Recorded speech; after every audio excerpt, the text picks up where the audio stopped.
Ag nee. In hierdie werklikheid is pa se stoor nou glad nie so vol goeders wat mens kan gebruik om 'n duikboot van te bou nie. Ek het vanoggend rondgebel om 'n idee te vorm wat die pryse is van die goed wat ons gaan nodig hê as ons dit sou aankoop. Dit was maar 'n ontmoedigende oefening, maar kom ons stel 'n raming op.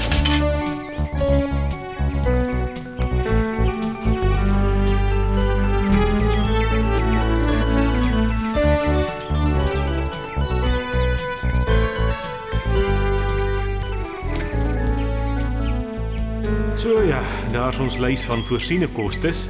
Wat sê die berekenaar? Wat kos dit in totaal? 600 plus 300 plus 850 200 plus 450 150 75 500 1000 is gelyk aan.